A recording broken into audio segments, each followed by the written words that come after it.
Hey guys, my family tree has a lot of obesity, so I am 6 days a week sitting on a bike. I can't do all the stuff I used to do because I'm old, my bones don't hold up, but I sit on a bike and I ride it, for an hour. And I hate it, but that's what I have to do to kind of keep my weight to a minimum and or to a relative maximum. And the place I go, the gym I go, the bikes are here and I'm sitting there riding, and there's a cement piling, and there's a sign on it that says, "Do not talk on your cell phone here, go to the lobby." Well, I didn't see it.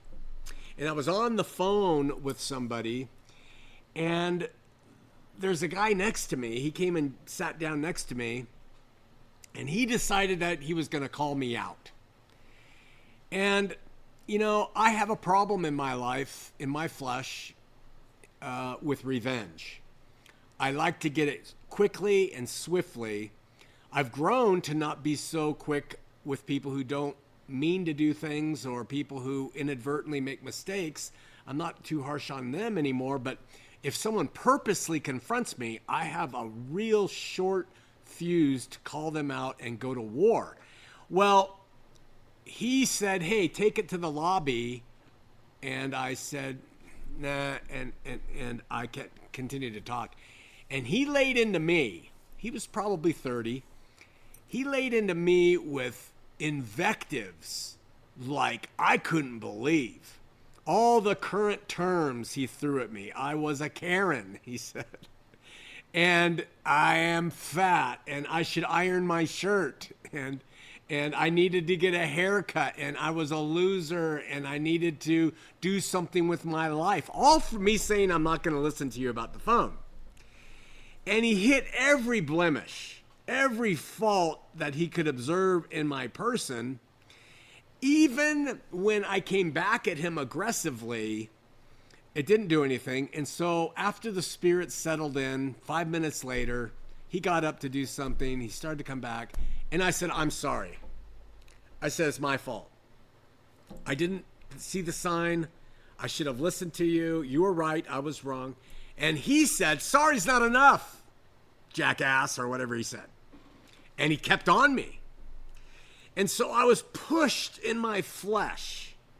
I'm still pushed in my flesh today over this situation. I still see him at that gym, and I still want to take him out. I want to punch his lights out, the old wrinkled, gray, long-haired gray man that I am. And I want to show him that he couldn't stand a chance in the flesh. In years past, I would have done some horrible things with that to his car.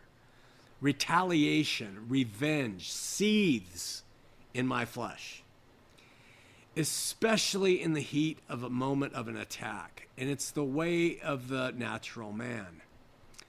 Of late, I've been confronted with this immediate thing through situations like this.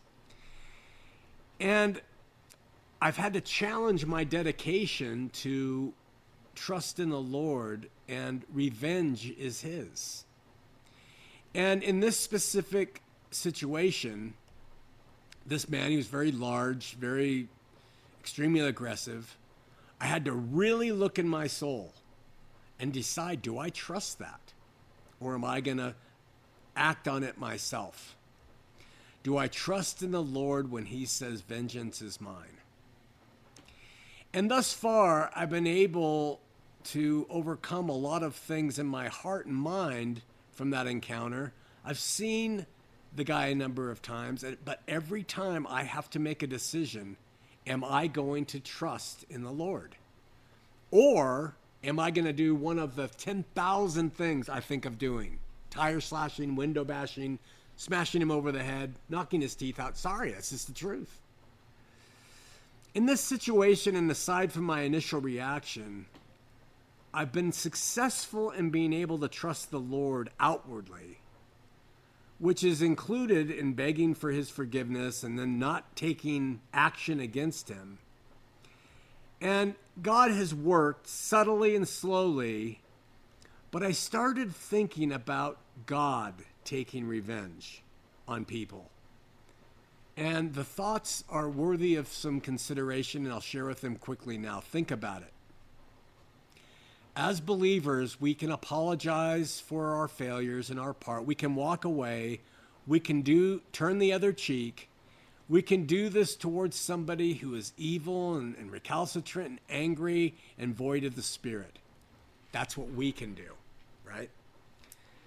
And yet, imagine if we stick to that and we turn the other cheek, as God says, and we forgive those who malign us, and we trust in Him. I really started thinking about it.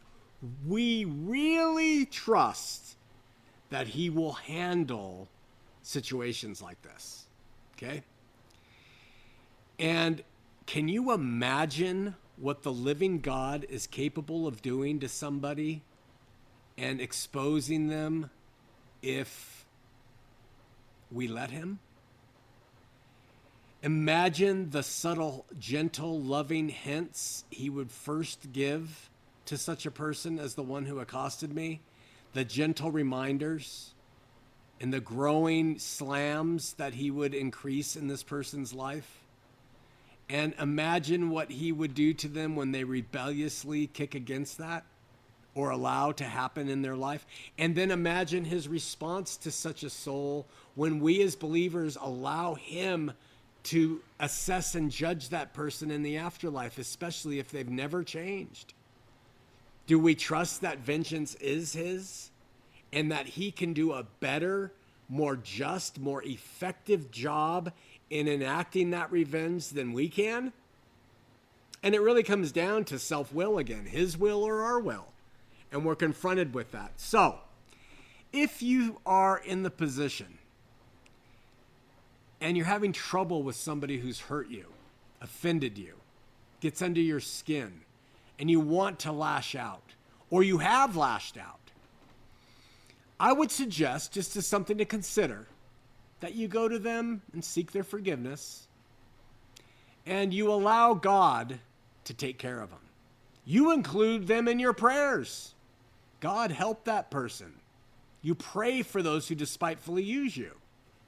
In this, we grow as believers, and we grow in terms of overcoming our flesh, and we grow in our faith on God that He will handle all things, and we free ourselves from the animus and hate and revengeful thoughts that we have because of what has occurred.